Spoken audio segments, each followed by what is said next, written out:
വമ്പന്മാർ നമ്മളിലുണ്ടേ, വമ്പത്തരമേറെ കണ്ടേ, അവരെ കണ്ടൂറ്റം കൊള്ളാം, ഞാൻ എന്ന ഭാവം മാറ്റാം. ഞാൻ എഴുതുന്ന വരികളുടെ നടുക്ക് നിന്റെ വരികൾ.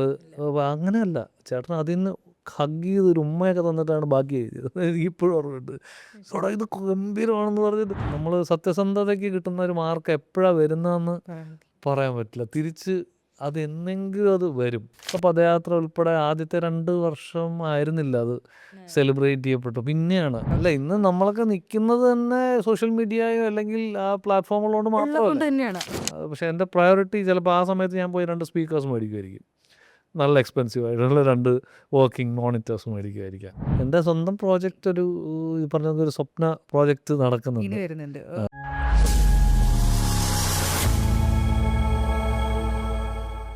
അന്ന് എനിക്ക് മാത്രം ജോബിന് ഇഷ്ടമല്ലായിരുന്നു. ദ്രോഹി എന്നിട്ടാണോ കോൺവെർസേഷൻ വിളിച്ചിരുത്തിയത്?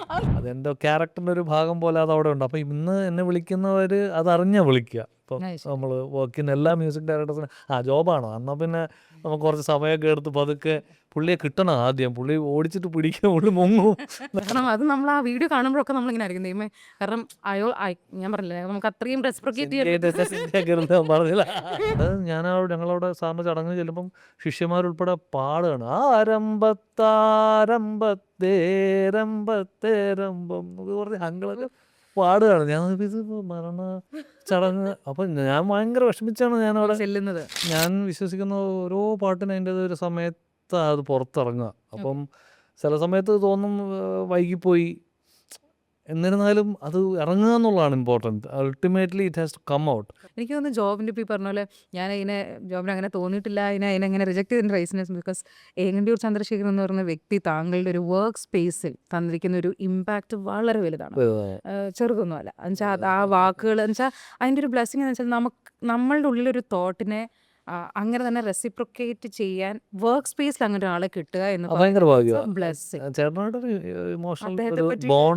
എങ്ങനെയാണ് അങ്ങനെ അദ്ദേഹമായിട്ട് തുടങ്ങുന്ന ഒരു വർക്ക് പുള്ളിയായിട്ട് ആക്ച്വലി അവിയൽ അതിനെക്കുറിച്ച് മെൻഷൻ ചെയ്യാതിരിക്കാൻ പറ്റില്ല എൻ്റെ കരിയറിൽ. കാരണം അവർ ആശാന്മാർ നമ്മൾ ഫസ്റ്റ് ഒരു സംഭവം ചെയ്യുന്ന ഓൾറെഡി ചെയ്ത് വെച്ച് കഴിഞ്ഞു ആഗ്രഹിച്ച സംഭവം. അതുകൊണ്ട് തന്നെ അവരെല്ലാവരോടും നമ്മുടെ ഒരു റെസ്പെക്റ്റ് അങ്ങനെയാണ്. ഫുൾ ബാൻഡ് മെമ്പേഴ്സ് നമ്മുടെ വളരെ അടുത്ത സുഹൃത്തുക്കളാണ്. ഇപ്പോൾ റക്സേട്ടൻ, മിഥുനായാലും ബെന്നിച്ചേട്ടൻ, ടോണി ചേട്ടൻ എല്ലാവരും നമ്മുടെ വളരെ അടുത്ത ഫ്രണ്ട്സാണ്. അപ്പോൾ ഞാൻ അപ്ലുക്ക് ചെയ്യുന്ന ആൾക്കാരുമാണ്. അപ്പോൾ ചേട്ടൻ വഴിയാണ് ഏങ്ങണ്ടിയൂർ നട എഴുതിയ ആളെന്നുള്ള രീതിയിൽ ഞാൻ എൻ്റെ പാട്ടിൽ താളം ചെയ്യുന്ന സമയത്ത് ഞാനിങ്ങനെ ചോദിച്ചപ്പം റക്സേട്ടനാണ് ഏങ്ങണ്ടിയൂർ ചേട്ടനെ ഡയറക്റ്റ് ചെയ്തത്. പിന്നെ ഒരിക്കൽ കണ്ടു, എഴുതി തുടങ്ങിയതോടുകൂടി ഞങ്ങൾ തമ്മിൽ വല്ലാത്തൊരു സൗഹൃദവും ഒരു ബ്രദർലി. പിന്നെ എനിക്ക് ഇതുവരെ വേറെ അങ്ങനെ ചിന്തിക്കാൻ പോലും ഇതുവരെ പിന്നെ പറ്റിയിട്ടില്ല. ഞാൻ സത്യം 2 പേരുമായിട്ടാണ് വർക്ക് ചെയ്തിട്ടുള്ളത് ഇൻഡി മ്യൂസിക് സ്പേസിൽ. ഒന്ന് ഏങ്ങണ്ടിയൂർ ചന്ദ്രശേഖരൻ ചേട്ടനും പിന്നെ കാവാലം നാരായണ പണിക്കർ സാറും. അപ്പോൾ അതെൻ്റെ ഭയങ്കര ഭാഗ്യം. അപ്പോൾ ചന്ദ്രേട്ടൻ എന്ന് പറഞ്ഞാൽ എൻ്റെ മനസ്സിനെ പേപ്പറിലേക്ക് ആക്കി തരുന്നൊരു അത്രയും ഫ്ലെക്സിബിൾ ആയിട്ടുള്ള ഒരു ചേട്ടൻ. അത്രയും ഡിക്ഷണറി ഉള്ള, അത്രയും കവിതയുള്ള. പക്ഷേ എന്നിരുന്നാലും പുള്ളിക്ക് അറിയാം ഇത് എൻ്റെ വിഷനാണെന്ന്. അപ്പോൾ ദാറ്റ്സ് ദ ഡിഫറൻസ്. ഇപ്പോൾ അതാണ് ആ സ്പേസ്. ഇപ്പോൾ എനിക്ക് എന്താണ് പറയാനുള്ളത് എക്സാക്ട്ലി. അപ്പം നമുക്ക് ക്ഷാമം എന്ന് പറഞ്ഞാൽ നല്ല ഭാഷയായിരിക്കാം ചിലപ്പം. ഇന്നത്തെ കുട്ടികളുടെ ഭാഷ വെച്ച് നോക്കുമ്പോൾ നമുക്ക് നല്ല ഭാഷയാണ്.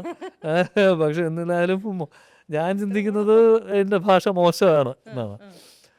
അപ്പോൾ അതൊരു നല്ല ഒരു ലിറിക്കൽ ഫോമാറ്റിലേക്ക് കൊണ്ടുവരാൻ പുള്ളിയെ പോലെ വൊക്കാബുലറിയും ഇമാജിനേഷനും കവിതയൊക്കെ ഉള്ള ഒരാൾ നമുക്ക് വേണ്ടി ചുരുങ്ങി തരികയാണ് ആക്ച്വലി. അതൊരു മനസ്സാണ്. അപ്പോൾ എനിക്ക് തോന്നുന്നു എല്ലാവരും അതിലേക്ക് അങ്ങനെ ചെയ്യണം എന്നില്ല. അപ്പോൾ ചേട്ടൻ്റെ അടുത്ത് എന്നും ഞാൻ പറയും പിന്നെ ഞാനും കുറച്ചൊക്കെ എഴുതും. ഈ പറഞ്ഞ കുറേ പൊട്ടത്തെറ്റുകളുണ്ടെങ്കിലും കുറച്ച് എഴുതും. അപ്പോൾ അതിനെ അപ്രിഷ്യേറ്റ് ചെയ്യാനും വേണമെന്ന് വെച്ചാൽ പാട്ടിൽ അതിനെ ഇൻക്ലൂഡ് ചെയ്യാനും ഒക്കെ ചന്ദ്രേട്ടൻ.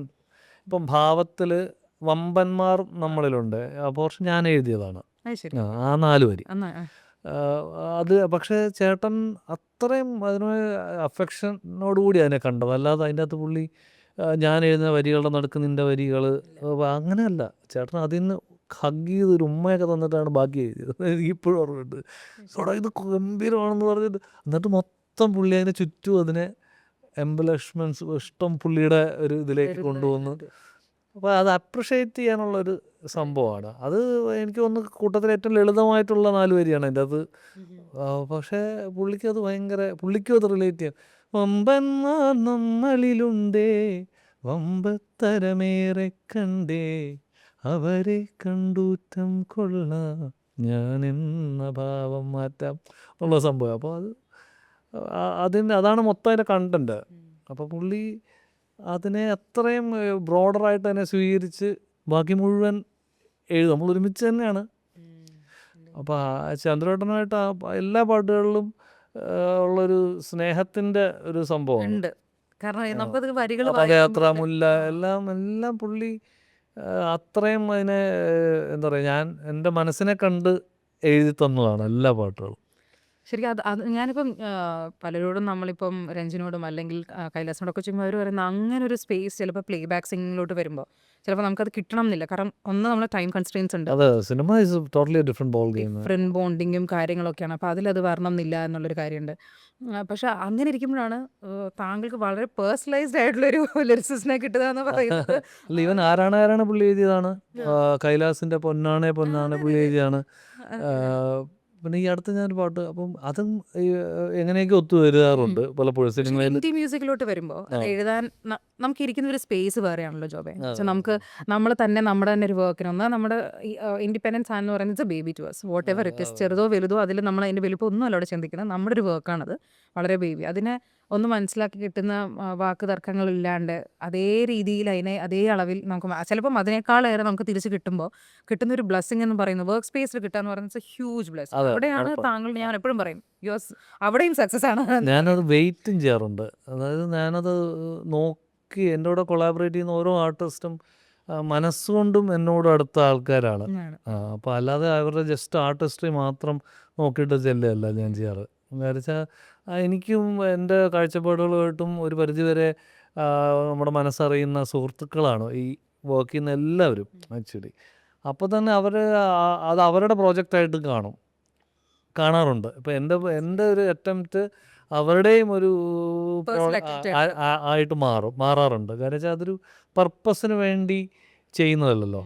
ഞാൻ എൻ്റെ ജീവിതത്തിന് വേണ്ടി ചെയ്യുന്ന ഒരു സംഭവമാണ്, എൻ്റെ എക്സ്പ്രഷനാണ്. അപ്പോൾ അതൊരു ബന്ധങ്ങളുടെ ഒരു സംഭവം അതിനകത്ത് വലിയ ഇമ്പോർട്ടൻ്റ്. എൻ്റെ കൂടെ അതിൻ്റെ ഓരോ ഇൻസ്ട്രുമെൻറ്റ്സ് വായിക്കുന്നവരായാലും അതിൻ്റെ അകത്ത് വർക്ക് ചെയ്യുന്ന എല്ലാവരുമായിട്ടും നമുക്കൊരു മിനിമം ഒരു സ്നേഹബന്ധമുള്ളവരായിരിക്കും. അല്ലാതെ എനിക്ക് വർക്ക് ചെയ്യാൻ പറ്റാറില്ല. ഇപ്പം മ്യൂസിക് മോജോയിലൊക്കെ ഫ്യൂസി പദയാത്രയുടെയൊക്കെ സെഷനിൽ ഇത്രയും കലാകാരന്മാർ എൻ്റെ അവരോട്ടൊക്കെ നമുക്ക് അത്രയും ഇൻറ്റിമേറ്റ് ബന്ധമാണ് ഉള്ളത്. ഇന്നും അതുപോലെ ഞാൻ സൂക്ഷിക്കാറുണ്ട്. അപ്പോൾ അത് നമുക്ക് ആ സ്റ്റേജിൽ നിൽക്കുമ്പോൾ കാണാൻ പറ്റും. അവർക്കെല്ലാവരും ഇറ്റ്സ് ബ്രെഡ് ആൻഡ് ബട്ടർ, എല്ലാവരും പ്രൊഫഷണൽസാണ്. നമ്മളതിനെ റെസ്പെക്റ്റ് ചെയ്ത് തന്നെയാണ് കാര്യങ്ങൾ ചെയ്യുന്നത്. പക്ഷേ അവർക്കറിയാം ഇതിലൊക്കെ ഉപരി അത് പുള്ളിയുടെ ഒരു ഭയങ്കര ഒരു ശ്രമം എൻ്റെ ഒരു ശ്രമം എൻ്റെ പുറയിലുണ്ട്. അപ്പോൾ നമ്മളെല്ലാം ചേർന്ന് അതിനെ വിജയിപ്പിക്കുക എന്നുള്ളൊരു സാധനമുണ്ട്. അതെനിക്ക് ധൈര്യപൂർവ്വം പറയാൻ പറ്റും, അവരുടെ അടുത്ത് ആരുടെ ചോദിക്കാതെ അവരങ്ങനെയാണ് ചിന്തിക്കുന്നത്. അതെനിക്ക് അത്ര എനിക്ക് ഞാൻ ആ എനർജി ചെറിഷ് ചെയ്യുന്ന ആളാണ്. അത് ഞാൻ വളരെ ഫാസ്റ്റുമാണ് അത് പിക്ക് ചെയ്യാൻ.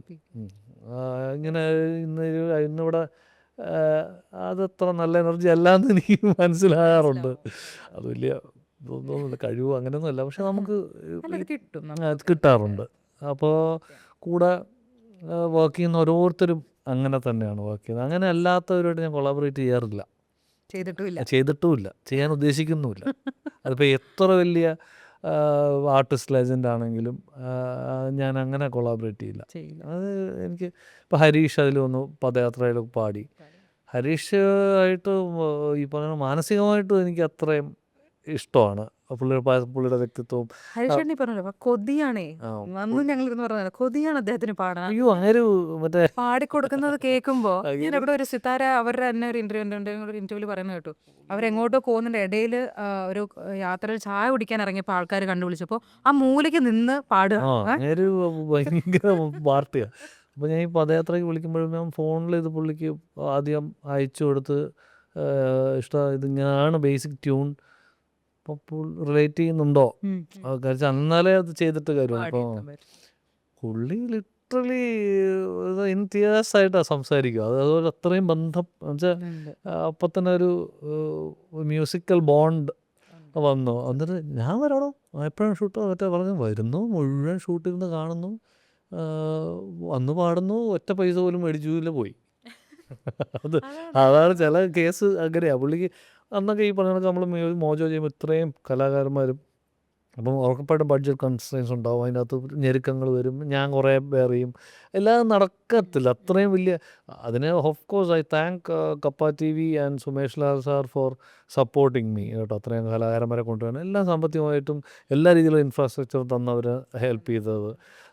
പക്ഷേ എന്നിരുന്നാൽ പോലും ചിലപ്പോൾ അതിലും നിൽക്കില്ല. നമ്മൾ ഒരു കാര്യം നന്നാക്കി കയ്യിൽ നിന്നൊക്കെ പോവും. അപ്പോൾ ആ സമയത്ത് പുള്ളി ഹരീഷ് ആ സാഹചര്യം മനസ്സിലാക്കി പുള്ളി റെമുനറേഷൻ വേണ്ട, താൻ വിളിച്ചു, ഞാൻ വന്നു, പാടി പോകുന്നു, മിണ്ടി പോരുത്, പോയിക്കണമെന്ന് സ്ഥലം വിടാൻ പറഞ്ഞു. അപ്പോൾ അതൊക്കെ കൊണ്ട് ആ പാട്ട് അങ്ങനെ ഇരിക്കണേ എന്ന് വെച്ചാൽ if at all it has gone to hearts of lot of people. അത് അങ്ങനെയൊക്കെ ഒരു കോൺട്രിബ്യൂഷൻ ഉണ്ട് എല്ലാവരുടെയും. അപ്പോൾ അന്ന് ഷൂട്ട് എനിക്ക് എൻ്റെ ഓർമ്മയിൽ 4 മണി, വെളുപ്പിന് 4 മണി വരെ ഷൂട്ട് പോയിരുന്നു. രാവിലെ തുടങ്ങിയിട്ട് ഞാൻ കണ്ടിന്യൂസ് 12 പാട്ട് റെക്കോർഡ് ചെയ്യും. ഓരോ പാട്ടും 4 ടേക്ക്, 2 റിഹേഴ്സ്, അങ്ങനെയൊക്കെയാണ്. അതായത് എൻ്റെ ശബ്ദം വൈകിട്ടായപ്പോഴേക്കും അവസാന ട്രാക്കിൽ ശബ്ദമില്ല. ഞാൻ ഇങ്ങനെയായിരുന്നു. അത് വെച്ചാൽ ഞാൻ പോയി, കംപ്ലീറ്റ് പോയി. പിന്നെ 2 മാസം വീട്ടിലാണ്, മിണ്ടാൻ പറ്റിയിട്ടില്ല. അപ്പോൾ ഞാൻ അത്രയും ഒരു എഫേർട്ടുണ്ട് ഓരോ ഇതിൻ്റെ പുറകിൽ. ഇപ്പോൾ കണ്ണോട് ആ സെഷനിൽ തന്നെ ഒരു പാട്ടാണ് മൃദുലയും. അപ്പോൾ I remember the beautiful day. ഞാനെപ്പോഴും പറയുന്നത് അന്ന് ആ ദിവസം ഷൂട്ടിനുള്ള ഓരോരുത്തർക്കും അറിയാം, അതിൻ്റെ വിഷ്വൽ സൈഡ് ചെയ്ത ആൾക്കാർക്കും എല്ലാവർക്കും അറിയാം, സ്നേഹം മാത്രമുള്ളൊരു സെഷനായിരുന്നു അത്. അപ്പോൾ അതുകൊണ്ട് അങ്ങനെയാണല്ലോ ആ പാട്ട് കമ്പോസ് ചെയ്ത് ഡെഡിക്കേറ്റ് ചെയ്തൊക്കെ അങ്ങനെ ഒരു ഇതിൽ. അതെ, അതിൻ്റെ അത് ഓരോ പാട്ടിലും ആ ഒരു അഫെക്ഷൻ കാണാൻ പറ്റും, തമ്മിലുള്ള ബ്രദർഹുഡും. അതും കണ്ണോട് പ്രത്യേകിച്ച് അത് പറയേണ്ട ഒരു കാര്യം കൂടെ ഉണ്ടെന്ന് വെച്ചാൽ, താങ്കളുടെ ഇതിൽ എനിക്ക് നിഴലിൻ്റെ താഴെയാണെന്ന് എനിക്ക് കറക്റ്റ് അറിയില്ല, ഒരു കമൻറ്റ് ഞാൻ വായിച്ചാണ്. ഞാൻ പൊതുവെ കമൻറ്റ് ഇടാറില്ല, പക്ഷേ താങ്കളുടെ ആദ്യം പാട്ട് കേൾക്കുമ്പോൾ ഓക്കെ ജോബിൻ്റെ പുതിയ പാട്ട് വന്നു, രണ്ടാമത്തെ പാട്ട് ഒന്നുകൂടെ ആ പാട്ട് കേൾക്കുമ്പോൾ എടാ ഇതിനകത്ത് എന്തുണ്ടല്ലോ, മൂന്നാമത്തെ കേൾക്കുമ്പോൾ അതൊരു ഹരമായി മാറുകയാണ്. അതിൻ്റെ എനിക്കതൊരു പെർഫെക്റ്റ് എക്സാമ്പിളാണ് കണ്ണോട്. ഇന്ന് അത് അത്രയും 10 വർഷത്തിന് ശേഷം അതങ്ങനെ നിൽക്കുകയാണ്. അപ്പം ഞാനപ്പോഴും ഇങ്ങനെ എൻ്റെ ഫ്രണ്ട് അടുത്ത് പറയായിരുന്നു, ഇതെനിക്കൊന്നും വളരെ സിൻസിയർ ആയിട്ടുള്ളൊരു ട്രൂത്ത് അല്ലെങ്കിൽ ഒരു സ്നേഹം ഉള്ളിടത്ത് അത് എക്കാലവും സസ്റ്റെയിൻ ചെയ്യുന്ന എക്സാമ്പിൾ ആയിട്ടാണ് എനിക്ക് അന്ന് ഈ കണ്ണോട് ഇപ്പോൾ ഞാനെപ്പോഴും ഞാൻ റെഫറൻസ് ആയിട്ട് വെക്കുന്നത് പത്മനാഭൻ സാറാണ്. അതാണ് എൻ്റെ ഏറ്റവും വലിയൊരു എക്സാമ്പിൾ ഞാൻ കാണുന്ന ഒരു. എനിക്ക് പലർക്കുമാണ് കേട്ടോ, ഒത്തിരി കലാകാരന്മാർക്ക് ഏറ്റവും വലിയ റെഫറൻസാണ്. അപ്പോൾ പുള്ളിയുടെയൊക്കെ സിനിമകൾ നമ്മൾ പലതും അന്ന് സെലിബ്രേറ്റ് ചെയ്യപ്പെടാത്ത സിനിമകളാണ്. അതായത് പുള്ളി ഇറക്കിയ അന്നൊന്നും പുള്ളി കാലത്തിന് മുന്നേ സഞ്ചരിച്ച ഒരു ക്രിയേറ്ററാണ് പുള്ളി. അപ്പോൾ ഇന്ന് പുള്ളിയെ ഭയങ്കരമായിട്ട് സെലിബ്രേറ്റ് ചെയ്യാണ്. അപ്പോൾ ആർട്ട് പുള്ളി അത് ചെയ്തു വെച്ചത് അങ്ങനെ ഹാർഡ് ഏൺഡ് അല്ലെങ്കിൽ അത്രയും വിഷണറി ആയിട്ട് അത് ചെയ്തുകൊണ്ട് പിന്നെ അത് തിരിച്ചു വന്നില്ലേ. അപ്പം ആ ഒരു അപ്രോച്ചിനെയാണ് എനിക്ക് മനസ്സുകൊണ്ട് താല്പര്യം. നമ്മൾ ഒരിക്കലും ഒരു ഇത് പറഞ്ഞല്ലോ ഞാൻ അങ്ങനെ ചെയ്തു, പക്ഷേ അതൊരു വലിയൊരു എക്സാമ്പിളാണ്. നമ്മൾ സത്യസന്ധതയ്ക്ക് കിട്ടുന്ന ഒരു മാർക്ക് എപ്പോഴാണ് വരുന്നതെന്ന് പറയാൻ പറ്റില്ല. തിരിച്ച് അത് എന്നെങ്കിലും അത് വരും. അതിന് ഏറ്റവും ഒരു ഉദാഹരണമാണ് പുള്ളി. ഇന്ന് നമ്മൾ ഇന്നലെ കാണുമ്പോഴോ അല്ലെങ്കിൽ നമുക്ക് പാർക്കാൻ മുന്തിരിത്തോപ്പ് കാണുമ്പോഴോ അരപ്പെട്ട കിട്ടിയ ഗ്രാമം കാണുമ്പോൾ ഇതൊക്കെ അത്രയും റെലവൻ്റ്, ഞാൻ ഗന്ധർവൻ കാണുമ്പോഴോ ഇതൊക്കെ ഇന്നും അത്രയും ഇമ്പോർട്ടൻസോടെ നിൽക്കുന്നെങ്കിൽ പുള്ളിയുടെ അന്നത്തെ എഫേർട്ടിൻ്റെയും ക്രിയേറ്റീവ് ജീനിയസിൻ്റെയും സംഭവമല്ല. അപ്പോൾ ഞാനത് ശരിക്കും ആശ്വസിക്കാറുണ്ട്. എന്ന് വെച്ചാൽ നമ്മൾ മാക്സിമം ചെയ്തു കഴിഞ്ഞു, എന്നെങ്കിലും കയറി വരുമായിരിക്കാം.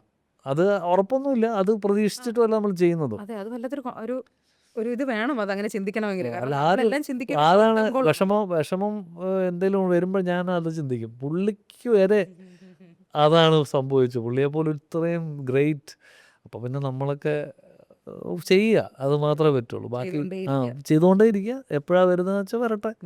ഇപ്പം എനിക്ക് പലപ്പോഴും എൻ്റെ പാട്ടുകൾക്ക് അതങ്ങനെ ചില ചെറുതായിട്ടെങ്കിലും ഞാൻ സംഭവിക്കാറുണ്ട്. കുറേ കാലം കഴിഞ്ഞ് തിരിച്ച് ഇപ്പോൾ പദയാത്ര ഉൾപ്പെടെ ആദ്യത്തെ 2 വർഷം ആയിരുന്നില്ല അത് സെലിബ്രേറ്റ് ചെയ്യപ്പെട്ടു, പിന്നെയാണ്. അപ്പോൾ അതുകൊണ്ട് തന്നെ ഞാൻ വിശ്വസിക്കുന്ന അപ്രോച്ച് ഓക്കെയാണ്. നല്ല പാട്ടുണ്ടാക്കിയാൽ മതി. അപ്പോൾ അതിനുള്ള ശ്രമം നടത്തിയാൽ മതി. അപ്പോൾ ഇപ്പോൾ കണ്ണോട് എനിക്ക് ഒന്നും കൂടെ ആ പാഠം ഒന്നും കൂടെ പഠിപ്പിക്കുകയാണ്. പറയേണ്ട, ശ്രമം നടക്കട്ടെ, അത്രേ. അത് മാത്രമേ നമുക്ക് പറ്റൂ. സിൻസിയറായിട്ട് അപ്രോച്ച് ചെയ്യാന്നുള്ളതാണ്. എന്നുവെച്ചാൽ അത് ഇറക്കുമ്പോഴും അന്നും ഈ പറഞ്ഞ ജോബിനെയോ മൃദുലയോ അല്ലെങ്കിൽ ആരും അറിയാൻ മേലാഞ്ഞിട്ടല്ല, അല്ലെങ്കിൽ പാട്ട് കേൾക്കാനിട്ടല്ലോ. പക്ഷെ ഇന്നൊന്ന് അത് ഇന്നത്തെ ഇതിന്റെ വേറൊരു പ്ലസ് ആയിട്ട് ഞാൻ എന്നെ പറയുന്നു. സോഷ്യൽ മീഡിയയുടെ ഒക്കെ ഒരു നമ്മളതിന്റെ മറ്റൊരു വശം നമ്മൾ സംസാരിക്കുന്നതിനോടൊപ്പം അതിന്റെ വലിയൊരു ഇത് കഴിഞ്ഞ ദിവസം നമ്മൾ 60 വർഷമായില്ല മറ്റേ ഒന്നാം തരം ബലൂൺ തരം ആ പാട്ട് ഇന്നത് വളരെ വൈറലായല്ലോ. അല്ല, ഇന്ന് നമ്മളൊക്കെ നിൽക്കുന്നത് തന്നെ സോഷ്യൽ മീഡിയയോ അല്ലെങ്കിൽ ആ പ്ലാറ്റ്ഫോമുകളോട് മാത്രമല്ല. തന്നെയാണ് അതിന്റെ ഒരു നമുക്ക് ഒരുപാട് പേർക്ക് ജോലിയായിട്ട് ഒരുപാട് നല്ല വശം ഒത്തിരി ഉണ്ട്. അതുകൊണ്ട് ഇന്നും ഞാൻ നന്ദിയോടെ മാത്രമേ സോഷ്യൽ മീഡിയ അല്ലെങ്കിൽ ഇതിനെയൊക്കെ കാണുള്ളൂ. പക്ഷേ ഈ പറഞ്ഞ കണക്ക് ഒത്തിരി കണ്ടൻറ്റ്സ് വരുമ്പോഴുള്ള കുത്തൊഴുക്കിൻ്റെതായ പ്രശ്നങ്ങളും അല്ലെങ്കിൽ അതിൻ്റെ കൂടിയ സംഭവങ്ങളും ഒരു വശത്തുണ്ട്. എന്നിരുന്നാലും എൻ്റെ ജീവിതത്തിൽ ഞാൻ പറയാം, എനിക്കതിന് നന്നായിട്ടാണ് അതിന് ഞാൻ കൂടുതൽ കാണുന്നത്. ഞാൻ അങ്ങനെ നോക്കുകയാണെങ്കിൽ നമ്മൾ ഗോയിങ് ഫോർവേഡ് ഇപ്പോൾ ഒരു ഇത്രയും കൊല്ലമായി 2005 മുതൽ നമുക്കൊരു ടി വി സ്പേസ് മുതൽ നമ്മൾ ഈ പറയുന്നതിലെല്ലാം ജോബ് വളരെ ആക്റ്റീവായിട്ട് നിൽക്കുന്നുണ്ട്. ഇനി മുന്നോട്ടേക്ക് പോകുന്ന ഇനി അടുത്തൊരു 10 വർഷം എങ്ങനെയൊക്കെ മാറാം, ഇൻക്ലൂഡിങ് നമ്മൾ ഈ പറഞ്ഞ AI-യുടെ ഒരു എമർജൻസ് അല്ലെങ്കിൽ ഒരു ബൂം വന്ന് നിൽക്കുന്ന ഒരു ഫേസിൽ അത് എങ്ങനെയൊക്കെ മാറാം? ആസ് ആൻ ആർട്ടിസ്റ്റ് താങ്കളുടെ ശബ്ദത്തെ പോലും AI ഫൈറ്റ് ചെയ്യാം എന്നുള്ളൊരു ഇതിൽ നിൽക്കുന്ന ഒരു സ്പേസ് ആണ് നമുക്കിന്നുള്ളത്. ഇല്ല, ഞാൻ ആ സൈഡിലോട്ട് ചിന്തിക്കാൻ ആഗ്രഹിക്കുന്നില്ല. പിന്നെ ഒരു ഭയപ്പാടാവുന്നു. അത് വെറുതെ ഉള്ള നല്ല നിമിഷങ്ങളും കൂടെ കളയുന്നു, ആരോഗ്യം മോശമാക്കുന്നു കൂടുതൽ. അതിൽ കാര്യമില്ല. അത് വരട്ടെ. ഓരോ സമയത്തും ഓരോന്ന് വന്നിട്ടുണ്ട്. അതിന് മനുഷ്യൻ അതിനെയൊക്കെ മറികടന്ന് വരാനും പഠിച്ചിട്ടുണ്ട്. പക്ഷേ അതല്ലാത്തൊരു സാഹചര്യത്തിൽ മനുഷ്യരാശിക്ക് പിന്നെ മുന്നോട്ട് പോകാൻ പറ്റില്ല. അതായത് ഇപ്പം artificial intelligence becomes intelligence proper, then it's like over, അല്ലേ? അപ്പോൾ അവർക്ക് വേൾഡ് ഇസ് ഓവർ ഇൻഫാക്ട്. അപ്പോൾ അത് വരാതിരിക്കട്ടെ. ഏതെങ്കിലും മൂലയിൽ മനുഷ്യന് ജീവിക്കാനുള്ള സ്പേസ് ഉണ്ടാവട്ടെ. അതെ, അത് കൂടുതൽ ചിന്തിച്ചിട്ടൊന്നും കാര്യമില്ല. കാര്യം അത് പുരോഗമനങ്ങളും അങ്ങനെ വന്നുകൊണ്ടിരിക്കും. അത് കുറേ ഇതിൻ്റെ നല്ല വശങ്ങളും ഉണ്ടാവും, ദൂഷ്യവശങ്ങളും ഉണ്ടാവും. വരട്ടെ, വരുന്നിടത്ത് വെച്ച് കാണാം. വരുമ്പോൾ നോക്കാം. ആരോഗ്യത്തോടെ ഇരിക്കുക എന്നുള്ളതാണ് ഞാനിപ്പോൾ ചിന്തിക്കുന്നത്. What next? Okay, keep your self healthy, fit and അതിനുള്ള ശ്രമങ്ങൾ നടത്താം. അത് ഉഴപ്പുമ്പോഴേക്കും അതിൻ്റെതായ പ്രശ്നങ്ങൾ വരും. നമുക്കിഷ്ടം പോലെ വേറെ കാര്യങ്ങളുണ്ടല്ലോ ചെയ്യാൻ. അപ്പോൾ I am not seriously bothered about that. ഞാൻ ഇത്രയും നേരം ഞാനിങ്ങനെ താങ്കളുടെ കോൺവെർസേഷൻ ശ്രദ്ധിച്ചിരിക്കുമ്പോഴേക്കും എനിക്ക് തോന്നുന്നത് നമുക്ക് കിട്ടുന്നൊരു അപ്ബ്രിങ്ങിങ്ങിൻ്റെ ഒരു വ്യത്യാസം ഭയങ്കരമായിരിക്കും. നമുക്ക് അത് നമ്മുടെ വർക്കിലും അത് റിലേറ്റ് ചെയ്യാൻ പറ്റും, നമുക്ക് അല്ലാണ്ട് പേഴ്സണൽ കാര്യത്തിലൊക്കെ. അപ്പം ഞാൻ താങ്കളുടെ നമ്മളല്ലാണ്ട് ഇൻ്റർവ്യൂസൊക്കെ കാണുമ്പോൾ നമുക്ക് മനസ്സിലാവുന്നുണ്ട്. നേരിട്ട് ഇങ്ങനെ ഇരുന്ന് സംസാരിക്കുന്നതും കൂടെ നമുക്ക് ഇച്ചിരി വേറെ രീതിയിൽ നമുക്ക് അതിനെ മനസ്സിലാവും. ഫാമിലിയുടെ ഒരു ഇമ്പാക്റ്റ് താങ്കളുടെ to mould into a better singer എന്ന് പറയുകയാണെങ്കിൽ അത് എത്രമാത്രം വലുതായിരിക്കും? അത് ഇൻക്ലൂഡിങ് യുവർ പേരൻസ്, സിസ്റ്റർ. കാരണം നമ്മളൊക്കെ ഫാമിലി സപ്പോർട്ടിൽ വളരെ ഇതായിട്ട് ഇവിടെ ഇരിക്കുന്നതിന്റെ ബെസ്റ്റ് എക്സാമ്പിൾ ആണെന്ന് ഞാൻ പറയും. അപ്പം നോക്കുകയാണെങ്കിൽ അവരും ആതിരയും കുട്ടികളും ഒക്കെ ഇതുമാത്രം ഇമ്പാക്ട് ചെയ്തിട്ടുണ്ട് to become a better singer. ഉറപ്പായിട്ടും നമ്മൾ അതിൻ്റെ ചുറ്റും തന്നെയാണ് ജീവിച്ചു പോകുന്നത്, രക്ഷപ്പെട്ടു പോകുന്നത്. കൊച്ചിലെ മുതലേ ഞാൻ പറയാം. എൻ്റെ ഒരു എക്സാമ്പിൾ, എൻ്റെ ഫാദർ കുര്യൻ ജോബ്. അദ്ദേഹം നമ്മളെല്ലാം ബേസിക്കലി അഗ്രികൾച്ചർ ബേസ്ഡ് ഫാമിലീസാണ്. പക്ഷേ വളരെ കൊച്ചിലെ മുതലുള്ളൊരു ഒറ്റ പാഠം, സംതൃപ്തി, കണ്ടൻമെൻറ്റ് എന്നുള്ളൊരു, അതായത് ഉള്ളത് ഉണ്ട്, ഇത്രയെങ്കിലും ഇല്ലേ, നമുക്കുള്ളത് ഒരു സംഭവമുണ്ട്. അപ്പോൾ അതിൽ തൃപ്തി എന്ന് പറഞ്ഞൊരു അതിൽ പിടിച്ചാൽ മതി. അതാണ് ഹാപ്പിനെസ് എന്നുള്ളൊരു പാഠം. എന്ന് പറഞ്ഞാൽ നമുക്ക് ക്യൂരിയോസിറ്റി ഇല്ല എന്നല്ല, ഹ്യൂമൻ നേച്ചറാണ്. ടെൻഷൻസും അല്ലെങ്കിൽ ശരിയാവും അതല്ല, എന്നാലും അതിൻ്റെ അകത്തൊക്കെ ഒരു, പ്രത്യേകിച്ച് ഞാൻ കോമ്പറ്റീഷൻസിലൊക്കെ ഒട്ടും ജയിക്കാത്ത ഒരാളാണ് പണ്ടൊക്കെ. എന്നുവെച്ചാൽ പോയി പ്രൈസൊന്നും കിട്ടത്തൊന്നുമില്ല, ചിലപ്പം 4ഓ 5ഓ അല്ലെങ്കിൽ 3ഓ. അപ്പോൾ അത് എന്നെ ഫാദർ വളരെ പോസിറ്റീവായിട്ടാണ് കണ്ടിരുന്നത്. എന്ന് വെച്ചാൽ അങ്ങനെയല്ല, എടാ അത് നിനക്ക് വരും, നീ നന്നായിട്ട് പോയി ചെയ്യുക, ഓഡിയൻസ് ഹാപ്പി ആയിരുന്നോ അന്ന് പുള്ളി. അപ്പോൾ എനിക്ക് അങ്ങനെ ഒരു മോൾഡിങ് ഉണ്ട് എൻ്റെ മനസ്സിൽ കൊച്ചിന് മുതലേ. അത് ഹാൻഡിൽ ചെയ്യാനൊരു ഈസിലി ഞാൻ ഹാൻഡിൽ ചെയ്യും. എനിക്ക് അങ്ങനെ വിജയപരാജയങ്ങൾ ഫേസ് ചെയ്യാനൊന്നും അങ്ങനെ പ്രശ്നങ്ങളില്ല. അതെനിക്ക് തോന്നുന്നു പുള്ളിയുടെ തന്നെ ഒരു ഒരു പർപ്പസ്ഫുൾ ബ്രിങ്ങിങ് അപ്പ് ഈ പറഞ്ഞ കണക്ക് അതിലുണ്ടായിരുന്നൊരു സാധനമാണ്. അപ്പോൾ അതുകൊണ്ട് തന്നെ നമ്മൾക്ക് പരാജയങ്ങൾ വരുമ്പോൾ ആ വിഷമം അധികം അങ്ങോട്ട് താഴെ പോവുകയില്ല.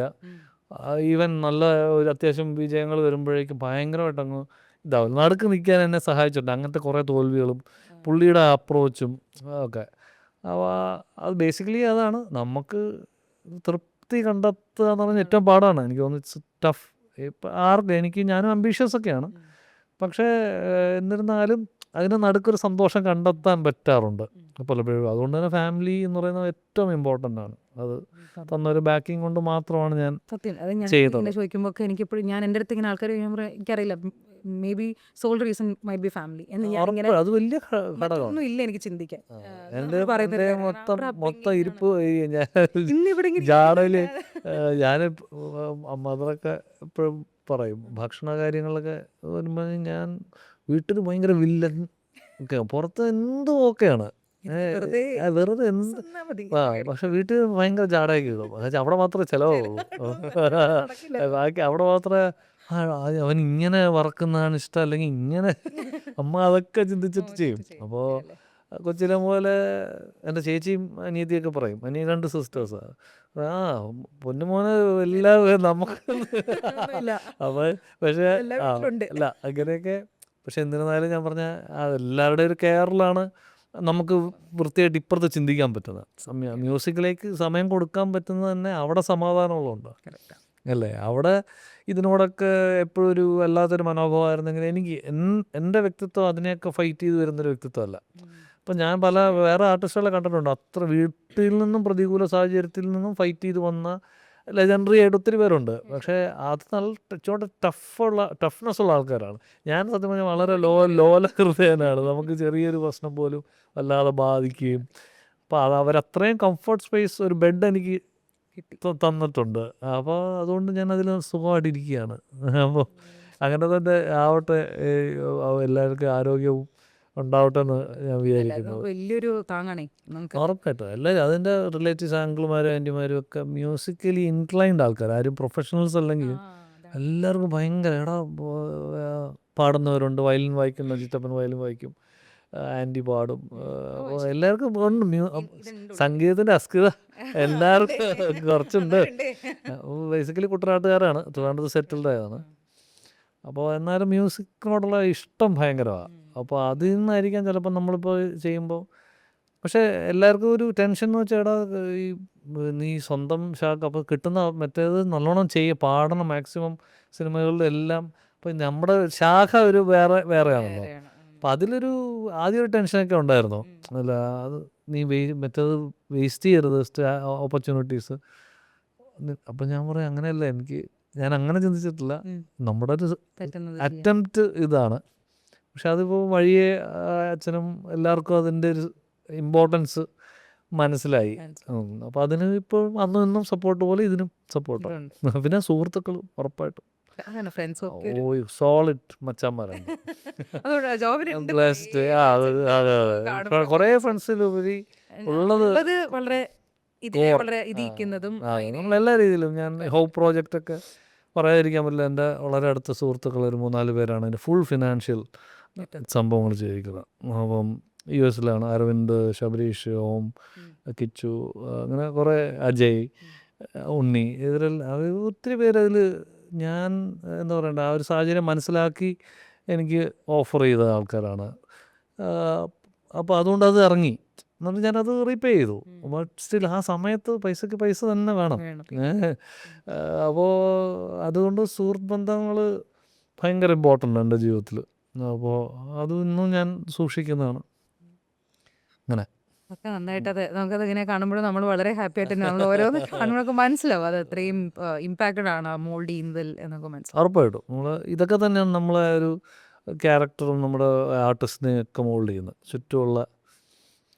അങ്ങനെ അടുത്തത് ഇത് സത്യം പറഞ്ഞാൽ എനിക്കിത് എന്നോട് കുറച്ച് ആൾക്കാർ ചോദിച്ചൊരു ചോദ്യമാണ്. പക്ഷെ എനിക്കത് ചോദിക്കാൻ അതിന് ഉത്തരം കൊടുക്കാൻ ഞാൻ അതിന് പാങ്ങായിട്ടില്ല എന്ന് തോന്നുന്നതിൻ്റെ ഒരു പുറത്ത് ഞാൻ വളരെ എംബാരസിങ് ആയിട്ട് വളരെ ബുദ്ധിമുട്ടിട്ടാണ് ഞാൻ ചോദിക്കുന്നത്. പക്ഷേ it feels like many people end up asking the same question at some point. അപ്പം ഐ തിങ്ക് എനിക്ക് കറക്റ്റ് ആയിട്ടുള്ള ഒരാളെ കിട്ടിയപ്പോൾ I thought I put it you എന്ന് ഞാൻ വിചാരിച്ചിട്ട് സോറി ആദ്യമേ ബട്ട് യുനോ എങ്ങനെയാണ് നമുക്കൊരു ഒരു പാഷനെ ശരിക്കും കണ്ടെത്താൻ സാധിക്കുക? നമ്മളൊരു പ്രൊഫഷണൽ വർക്ക് ചെയ്യുന്നുണ്ടാകുമ്പോൾ ഒരു കംപ്ലീറ്റ്ലി ഒരു ഡിഫറെൻ്റ് ഇതിൽ നമ്മളതിന് മടുക്കുന്നുണ്ടാകാം, നമുക്ക് പറ്റുന്നുണ്ടല്ലോ. പക്ഷേ നമ്മുടെ പാഷൻ ഇതാണെന്ന് എങ്ങനെയാണ് ആ ഒരു സ്പാർക്ക് കണ്ടെത്തി ആ പാഷനിലെ നമുക്ക് എങ്ങനെയാണ് അത് പുട്ട് ഔട്ട് ചെയ്ത് ഇംപ്ലിമെൻറ്റ് ചെയ്ത് കൊണ്ടുവരാൻ പറ്റുന്നൊരു ഫോഴ്സ്, അല്ലെങ്കിൽ എങ്ങനെയാണ് അത് സാധിക്കുക പൊതുവേ എന്ന് എൻ്റെ അടുത്ത് ആൾക്കാർ ചോദിച്ചിട്ടുണ്ട്. അതിന് ജോബിന് ആൻസർ പറയാം. എനിക്ക് ഞാൻ അത് അത്രയും ആയിട്ടല്ല, ജോബ് അത് ബെസ്റ്റ് എക്സാമ്പിൾ ആണെന്ന് എനിക്ക് തോന്നുന്നൊരാൾ ആൻസർ ചെയ്തോളൂ. ഇല്ല, നമുക്കൊരു ഒരു ഫീലിംഗ് വരുമല്ലോ, വേറെ ഒന്നും പറ്റില്ല എന്ന് പറയുന്നൊരു സംഭവമാണ് പാഷൻ. അതെ, കറക്റ്റ്. അത് ആ തിരിച്ചറിവ് ഉണ്ടാകുന്നിടത്ത് പിന്നെ അതിലേക്ക് വർക്ക് ചെയ്തോളുക, അത്രേ ഉള്ളൂ. അത്രേ ഉള്ളൂ. സിമ്പിൾ ആസ് അത്. വേറെ ഒന്നും നടപടിയാവില്ല. അത് നമ്മൾ അതിനെ ചുറ്റിപ്പറ്റി ബാക്കി കുറേ കാര്യം ചെയ്യും, പക്ഷേ അതെല്ലാം പോവും. ഈ കാര്യം മാത്രം നമ്മുടെ തലയിൽ നിൽക്കും. അതാണ് പാഷൻ. അവരെൻ്റെ അടുത്തേക്ക് മീര ഇപ്പൊ പറയുകയാണെങ്കിൽ അവര് മീര ചെറുപ്പം മുതൽ അത് പഠിക്കുന്നു, ഇത് ചെയ്യുന്നു, അല്ലെങ്കിൽ ഇത് കണ്ടിന്യൂ ചെയ്യുന്നു. ടാലന്റ്, അങ്ങനെ ഒരു സംഭവം ഇല്ല. മൾട്ടി ടാലന്റഡ് ആയിട്ട് എല്ലാ മനുഷ്യരും ടാലന്റഡ് ആണ് in some or the other way. പക്ഷെ നമ്മുടെ പാഷനും ടാലന്റും രണ്ടും രണ്ടാണ്. കറക്റ്റ് ആണ്. അപ്പോൾ പാഷൻ എന്ന് പറയുന്നത് നമ്മുടെ ഉറക്കം ചേർത്ത് അബ്ദുൽ കലാം സാർ പറയുന്നത് എന്നുള്ളതാണ്. അത് പറഞ്ഞാൽ ഒരു കാര്യം ഉണ്ടാവും, ഒരു കാര്യമായിരിക്കും ഏറ്റവും കൂടുതൽ ഉണ്ടാവുക. അതാണ് നിങ്ങളുടെ പാഷൻ. അതിൽ ഡെവലപ്പ് ചെയ്യാനുള്ള ശ്രമം നടത്തിയാൽ അതിൽ കയറി വരും. അതിന് എത്ര പ്രോസ്പെക്റ്റീവ് ആണെന്നോ അതിനൊരു ജീവിതം ഉണ്ടാവുമെന്നോ അങ്ങനെയൊന്നും ഒരിക്കലും ചിന്തിക്കില്ല പാഷനേറ്റ് ആയിട്ടൊരാൾ. അത് ചിലപ്പോൾ പട്ടിണിയായിരിക്കും റിസൾട്ട്, പക്ഷേ പാഷനേറ്റ് ആണെങ്കിൽ അത് ചെയ്യും, അത് ചെയ്തിരിക്കും എന്നുള്ളതാണ് എനിക്ക് തോന്നുന്നത്. കാരണം അത് കണ്ടെത്തിയിട്ട് ചെയ്ത് മുന്നോട്ട് കൊണ്ടുപോകണല്ലോ, സസ്റ്റെയിൻ ചെയ്ത് കൊണ്ടുപോകണല്ലോ എന്നുള്ളതാണ് ആൾക്കാർ ചോദിക്കുന്നത്. യു വിൽ ഡു എന്നുള്ള അതാണ്. പക്ഷേ ഞാനിപ്പോൾ 20 വർഷമായി, ഞാൻ 20 വർഷമാണെന്ന് എനിക്ക് തിരിച്ച് തോന്നിയിട്ടേ ഇല്ല. അതിൽ ഇപ്പോഴും റെസ്റ്റ്ലെസ് ആണ്. അതിൽ ഇങ്ങനെയൊക്കെ ജീവിക്കുന്നുണ്ട്, കാര്യങ്ങൾ നടക്കുന്നുണ്ട്. നടക്കുന്നില്ലെങ്കിൽ ചിലപ്പോൾ ചെയ്യാൻ പറ്റില്ലായിരിക്കും, എനിക്കറിയില്ല. പക്ഷേ ഇതുവരെ എനിക്ക് 20 കൊല്ലം ആയി എന്ന്, when your passion becomes your profession അല്ലെങ്കിൽ കരിയർ ആകുമ്പം വർഷങ്ങൾ പറന്നു പോകുന്ന അറിയത്തില്ല. അപ്പം 20 കൊല്ലം അതിൽ എൻജിനീയറിങ് കഴിഞ്ഞിട്ട് അതൊരു എനിക്ക് പറ്റാത്ത പരിപാടി കഴിഞ്ഞ് മ്യൂസിക്കിലേക്ക് വന്നിട്ട് 20 വർഷമായി. അപ്പോൾ 2005 ഞാൻ ഫസ്റ്റ് പാടുന്നത്, ഒരു പ്രൊഫഷണലായിട്ട് പാടുന്നത്. അത് കഴിഞ്ഞ് സൂപ്പർ സ്റ്റാർ 2006 വരുന്നു. അത് കഴിഞ്ഞിട്ട് പിന്നെ ഭയങ്കര രസമുള്ള ഇത്രയും വർഷങ്ങൾ ആണ്. അപ്പോൾ അതിൽ ഇങ്ങനെ ഏറ്റക്കുറച്ചുകൾ ഉണ്ടായിരിക്കാം, പക്ഷെ എന്നിരുന്നാലും കോർ പർപ്പസ് ഇസ് മെറ്റ്. ആയുസിൻ്റെ ഒരു നല്ല ശതമാനം നമ്മൾ ഇഷ്ടമുള്ള കാര്യം ചെയ്ത് ജീവിച്ചു. അത് നാളെ അങ്ങനെ ജീവിക്കാൻ പറ്റട്ടെ എന്നുള്ളൊരു പ്രയറാണുള്ളത്. പക്ഷേ ഈ പറഞ്ഞതാണ് എനിക്ക് തോന്നുന്നു പാഷൻ എന്ന് പറയുന്നത്. അതാണ്, അങ്ങനെയാണ് കിട്ടുക നമുക്ക്. അത് പലർക്കും പലതായിരിക്കും. അതൊന്ന് നമ്മളെ വിടാതെ പിടിക്കുന്നുണ്ടായിരിക്കും. അത് നമ്മളോട് ചോദിക്കണം, ഡിഗ് യുവർ സെൽഫ്. പിന്നെ സാഹചര്യങ്ങൾ ചിലപ്പോൾ അതിനെ സമ്മതിക്കാതൊക്കെ ഇരിക്കും, എന്നാലും ഇവൻ തുറന്നു വരും. ഇപ്പോൾ ഞാൻ തന്നെ ഒത്തിരി മ്യൂസിഷ്യൻസിനെ കണ്ട ജോലി ചെയ്ത് കുറേ കാലം വർക്ക് ചെയ്തു. ഇപ്പോൾ ശങ്കർ മഹാദേവൻ സാറൊക്കെ എനിക്ക് തോന്നുന്നു അങ്ങനെയാണ്. കുറേ കാലം സോഫ്റ്റ്വെയർ എഞ്ചിനീയറായിട്ട് വർക്ക് ചെയ്തു. സാഹചര്യങ്ങൾ, ഫാമിലി സപ്പോർട്ട് ചെയ്യേണ്ടതായിട്ട് വരും. നമ്മുടെ ഉത്തരവാദിത്തങ്ങൾ ഇമ്പോർട്ടൻ്റ് ആയിട്ടാണ് എനിക്ക് തോന്നിയിട്ടുള്ളത്. അതിനെ മറന്നിട്ട് നമ്മൾ വലിയ അച്ചീവ്മെൻറ്റ് നടത്തിയിട്ടൊന്നും വലിയ പ്രസക്തി എനിക്ക് തോന്നാറില്ല. നമുക്കൊരു ആസ് എ ഹ്യൂമൻ ഇവിടെ ഇത്രയും കൊല്ലം ജീവിച്ചപ്പോൾ നമ്മുടെ ചുറ്റുപാടുകൾ നമുക്കൊരു ഉത്തരവാദിത്വമുണ്ട്, സൊസൈറ്റി എടുത്തുകൊണ്ട് നമ്മുടെ വീട്ടുകാർ. അപ്പോൾ അതൊക്കെ ഒരു പരിധി വരെ മീറ്റ് ചെയ്യേണ്ടത് നമ്മുടെ കടമയാണ്. അതിൻ്റെ ഇടയ്ക്ക് ഇത് സാധിച്ചെടുക്കുക എന്നുള്ളതാണ് അതിൻ്റെ അത്രയും അതിൻ്റെ ഗുട്ടൻസ്. അത് ശരിക്കും പാഷനേറ്റ് ആണെങ്കിൽ അത് നടന്നിരിക്കും, ഇറ്റ് വിൽ ഹാപ്പൻ. വർഷങ്ങളൊന്നും കൗണ്ട് ചെയ്യുമോ അല്ലെങ്കിൽ ഞാൻ ഇതിൽ അച്ചീവ് ചെയ്തോ സക്സസ്ഫുൾ ആണോ അങ്ങനെയൊന്നും ചിന്തിക്കാൻ നമുക്ക് പറ്റത്തില്ല. സക്സസ്ഫുൾ ആണോ ആർക്കറിയാം. സക്സസ്ഫുൾ ആണെന്ന് പറയുന്നത് കുറേ പേര് പറയുന്നത്, ചിലർ പറയുന്നത് ഇനിയും ചെയ്യാൻ പറ്റുമെന്ന് പറയുന്നത്. ഞാൻ പറയുന്നത് ഞാൻ ചെയ്തുകൊണ്ടിരിക്കുകയാണ്, എനിക്കറിയാം എന്തോ ചെയ്തുകൊണ്ടിരിക്കുകയാണ്. അത് അങ്ങനെ ഡെഫിനിഷൻ ഓഫ് സക്സസ് എന്നൊക്കെ എന്താണ്, ഓരോരുത്തർക്കും ഓരോന്നാണ്. ചിലർക്ക് പണമായിരിക്കാം സക്സസ് ആവുന്നതിൻ്റെ, ചിലർക്ക് റെസ്പെക്റ്റ് ആയിരിക്കാം. അപ്പം ചിലർക്ക് ഇതെല്ലാം ബ്ലെൻഡഡ് ആയിട്ട് നടുക്കൊരു സമാധാനത്തിൻ്റെ സ്പേസ് ആയിരിക്കാം. താങ്കൾക്ക് എന്താണ്? എന്നെ സംബന്ധിച്ചിടത്തോളം ഉറപ്പായിട്ടും ജീവിതം മുന്നോട്ട് പോയേ പറ്റുള്ളൂ. അതിനുള്ള ഒരു വരുമാനം ഇല്ലാതെ പറ്റില്ല. പക്ഷേ ഇപ്പുറത്ത് റെസ്പെക്ട് ഫ്രം ദ ഓഡിയൻസ്, ഞാൻ ആസ് ആൻ ആർട്ടിസ്റ്റ്, അതാണ് ഞാൻ ഏറ്റവും ഹൈ വാല്യൂ കൊടുക്കുന്നത്. അപ്പോൾ അത് എന്നില്ല എന്ന് തോന്നുന്നത് അന്ന് എൻ്റെ ജോലി കഴിഞ്ഞു എന്നാണ് എൻ്റെ വിശ്വാസം. പക്ഷെ അത് കിട്ടുന്നുണ്ടല്ലോ അപ്പോൾ അത് കിട്ടുന്നുണ്ടെങ്കിൽ അങ്ങേയറ്റം സന്തോഷം. അപ്പോൾ എന്നെ സംബന്ധിച്ചുള്ള അതാണ് ഒരു എൻ്റെ സക്സസ് എന്ന് പറയാം. എന്ന് പറയുന്നത്. അല്ലാതെ എനിക്കിപ്പം ഭയങ്കര ഹൈ എൻഡ് ഒരു വണ്ടി മേടിക്കണമെന്നോ അല്ലെങ്കിൽ ഭയങ്കരമായ പണം ഉണ്ടാക്കി ഇത് ചെയ്യണമെന്നോ എനിക്ക് തോന്നിയിട്ടില്ല. അത് എൻ്റെ പ്രയോറിറ്റി അല്ല. പക്ഷേ എന്നാൽ നമ്മളുടെ അതുണ്ടല്ലോ ഡ്രൈവിംഗ് ഭ്രാന്തമുള്ള അല്ല വണ്ടി ഭ്രാന്തമുള്ളത് ഡ്രൈവിംഗ് പ്രാന്താണ്. എനിക്ക് വണ്ടി ഓടിക്കാൻ ഇഷ്ടമാണ്. എന്ന് പറഞ്ഞ് ഭയങ്കര ലക്ഷൂറിയസ് വെഹിക്കിളിനോട് എനിക്ക് താല്പര്യം ഞാൻ ആഗ്രഹിക്കാറില്ല. ചിലപ്പോൾ എന്നോട് നടക്കത്തില്ല. അത് മെയിൻറ്റെയിൻ ചെയ്യാൻ അതെൻ്റെ ഇപ്പോഴത്തെ എൻ്റെ പൊട്ടൻഷ്യലിൽ അതെനിക്ക് പറ്റില്ല. അപ്പോൾ അതിനെക്കുറിച്ച് എനിക്ക് അങ്ങനെ ആഗ്രഹങ്ങളൊന്നുമില്ല. എന്നെങ്കിലും നമ്മുടെ സാഹചര്യങ്ങൾ കയറി വരികയാണെങ്കിൽ നോക്കാം. പക്ഷേ എൻ്റെ പ്രയോറിറ്റി ചിലപ്പോൾ ആ സമയത്ത് ഞാൻ പോയി 2 സ്പീക്കേഴ്സ് മേടിക്കുമായിരിക്കും. നല്ല എക്സ്പെൻസീവ് ആയിട്ടുള്ള 2 വർക്കിംഗ് മോണിറ്റേഴ്സ് മേടിക്കുമായിരിക്കാം. ചിലപ്പോൾ നല്ല 2 മൈക്കും മേടിക്കുമായിരിക്കാം. ആദ്യം എൻ്റെ തല അങ്ങോട്ട് പോവാം. അങ്ങനെ ഒരു പിയാനോ വാങ്ങി കഥയിൽ. അങ്ങനെ പിയാനോ മേടിച്ച ഈ അടുത്തൊരു അക്കോസ്റ്റിക് പിയാനോ മേടിച്ചു. വലിയ ആഗ്രഹമായിരുന്നു പിയാനോ, വീട്ടിലൊരു പിയാനോ വേണം. അപ്പോൾ അഫോർഡ് ചെയ്യാൻ പറ്റിയപ്പോൾ ഒരു പിയാനോ മേടിച്ചു. അപ്പോൾ അതിൽ നിന്ന് കുറേ പാട്ടുകൾ വരുമല്ലോ. അത് പുതിയ ടോയ് കിട്ടുന്ന പോലെ ഇങ്ങനെ വീട്ടിൽ കയറി ചെല്ലുമ്പോൾ നമ്മുടെ ഡ്രീം സാധനം അവിടെ ഇരിക്കും. അപ്പോൾ നമുക്ക് പെട്ടെന്ന് കുറേ നേരം ഇരിക്കാം. അപ്പോൾ ഇയാളൊരു ഹാൻഡ് ഡ്രം എന്ന് പറഞ്ഞൊരു സംഭവമുണ്ട്. അവരെ കണ്ടിട്ടില്ല, ഒരു മെഡിറ്റേറ്റിംഗ് ഒരു ഇൻസ്ട്രുമെൻ്റ് പോലെ. ഇയാൾ പുതിയൊരു സംഭവം അത് മേടിച്ചു.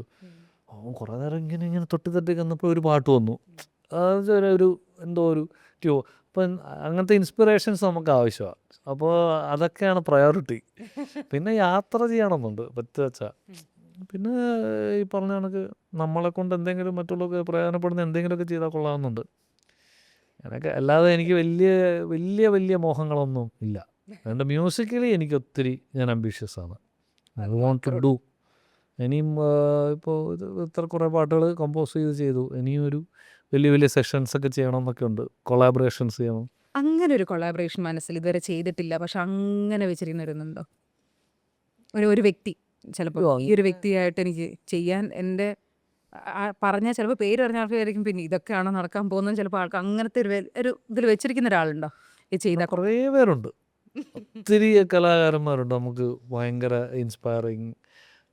അങ്ങനെ ഇന്നയാളെ കൊളാബറേറ്റ് ചെയ്യണമെന്ന് ഞാൻ തൽക്കാലം ചിന്തിച്ചിട്ടില്ല. പിന്നെ കുറേ പേരെ കാണണമെന്നൊക്കെ ആഗ്രഹമുണ്ട്. അതെ, നമ്മുടെ ഈ വർക്ക് അവർ നമ്മുടെ പാട്ടൊക്കെ കേട്ടിരുന്നെങ്കിൽ അങ്ങനെയൊക്കെ ആഗ്രഹിക്കുന്ന ഒത്തിരി പേര്. മെസ്സേജ് വന്നിരുന്നെങ്കിൽ ഭയങ്കര അങ്ങനത്തെ ഇഷ്ടങ്ങളൊക്കെ ഉണ്ട്. പിന്നെ കൊളാബറേറ്റീവായിട്ട് അറിയില്ല, ചിലപ്പം ആ ഒരു പാട്ട് അത് ഡിമാൻഡ് ചെയ്യുന്നെങ്കിൽ എങ്ങനെയെങ്കിലും പോയി കാല് പിടിച്ചായാലും നടത്തിയെടുക്കണോ നോക്കാം. അതൊക്കെ ഒത്തിരി പേരുണ്ട് ഇഷ്ടമുള്ള ആർട്ടിസ്റ്റുകളും. എസ്പെഷ്യലി ഈ ഒരു ഇൻഡി സൈഡിലെ നമുക്ക് മുന്നേ സഞ്ചരിച്ച കുറേ പേര്. അപ്പോൾ അത് ഇൻ്റർനാഷണലി ആയാലും ഇപ്പോൾ സ്റ്റിങ്ങിനെയൊക്കെ എനിക്ക് ഭയങ്കര ഇഷ്ടം. ഈയിടെ പോയി കോൺസേർട്ടൊക്കെ പോയി കണ്ട് പോയപ്പോൾ കഴിഞ്ഞ പ്രാവശ്യം US പോയപ്പം ഞാൻ വെയിറ്റ് ചെയ്ത് പോയി ടിക്കറ്റൊക്കെ എടുത്ത് പോയി കണ്ട്. അത് നമ്മളെ ഭയങ്കര ഇൻസ്പയർ. 73 വയസ്സായി പുള്ളിക്ക്. സ്റ്റിൽ ഈ പെർഫോംസ് 2 മണിക്കൂർ നിർത്താതെ പൊളിച്ചടുക്കി പോകും. എങ്ങനെയാണ് ഇത് ചെയ്യുന്നത് എനിക്കറിയില്ല. പ്രായമൊന്നും ഒരു വിഷയമല്ല. അപ്പോഴാണ് മനസ്സിലാവുന്നത് നമ്മളിവിടെ വയസ്സായെന്ന് പറയുന്നത് ക്രിബ് ചെയ്യുന്നതിലൊന്നും ഒരു കാര്യം അവർ മെയിൻറ്റെയിൻ ദംസെൽസ് സോ വെൽ. അവരുടെ വോയിസ് ആയാലും ഇപ്പോൾ അയൺ മെയ്ഡൻ എന്ന് പറഞ്ഞ ബാൻഡ് പോയി കണ്ടിട്ടുണ്ട്. എല്ലാവരും 65-70 വയസ്സായി ഞെട്ടിപ്പോവും പെർഫോം ചെയ്യുന്നുണ്ട്. CD പോലെ ഇരിക്കും. അതൊക്കെ പ്ലേ ചെയ്തിരിക്കുന്നതാണോ എന്ന് തോന്നുന്നു. അതുപോലെ പെർഫെക്ഷനും ആ പ്രായത്തിൽ അവർ ആ എനർജിയും. It's all in the mind എന്നാണ്. നമ്മുടെ നാട്ടിൽ പൊതുവെ എല്ലാവരും കുറച്ച് കഴിയുമ്പോഴേ ഇനി വയസ്സൊക്കെ ആയില്ലേ അങ്ങനെ ഇപ്പം നമുക്ക് ഉൾപ്പെടെയുള്ള പ്രശ്നങ്ങളാണ്. പക്ഷെ അതൊക്കെ തെറ്റാണെന്ന് എനിക്ക് തോന്നുന്നു. അത് നമ്മളൊക്കെ ഇവിടെ ഇങ്ങനെ സെറ്റ് ചെയ്യണല്ലോ, ടൈം ഫ്രെയിം സെറ്റ് ചെയ്യണല്ലോ. ഇത്രയും വർഷം ഇത് ചെയ്തില്ല പിന്നെ കഴിഞ്ഞു അങ്ങനെ.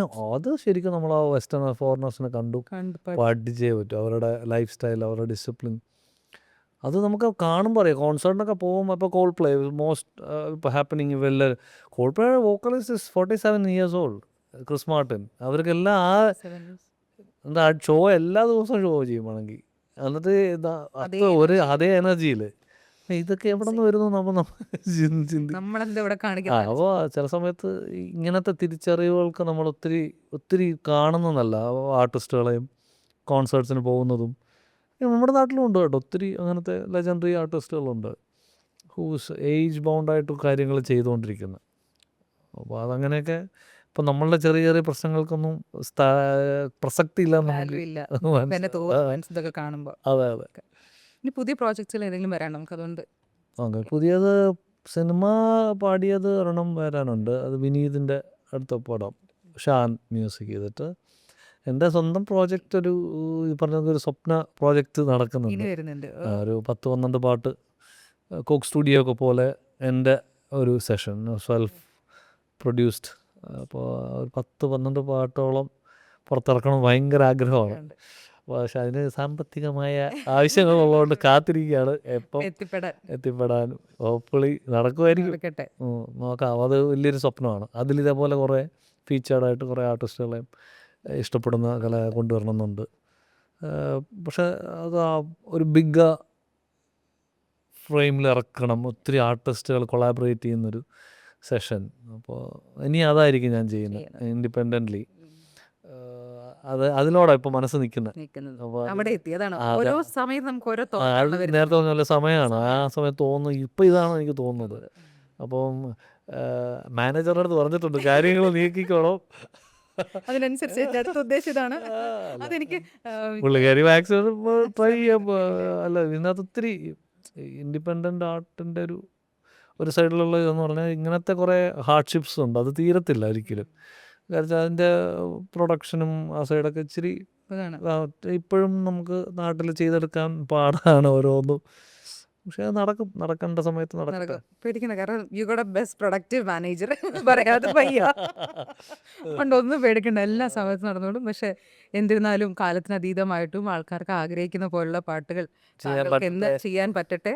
It was wonderful talking to you. അതെ അതെ, ഞങ്ങൾക്കും ഇവിടെ ഇരുന്ന് ഞങ്ങൾക്ക് കാണികളെ സംബന്ധിച്ച് ശ്രോതാക്കളെ സംബന്ധിച്ച് എന്നും ഞങ്ങളുടെ സ്നേഹത്തിന് ഒരു കുറവുണ്ടാവില്ല എന്നുള്ളത് ഞങ്ങൾക്ക് പറയാൻ ഞങ്ങൾക്ക് ആകെ തരാൻ പറ്റുന്ന ഉറപ്പുള്ളൂ. അപ്പോൾ അതിനനുസരിച്ച് ഞങ്ങൾക്കും നിങ്ങൾ പാട്ടുകളും ആസ്വദിക്കുന്നു നമ്മൾ തന്നോണ്ടിരിക്കുക. Maximum from the heart I will try to do my best.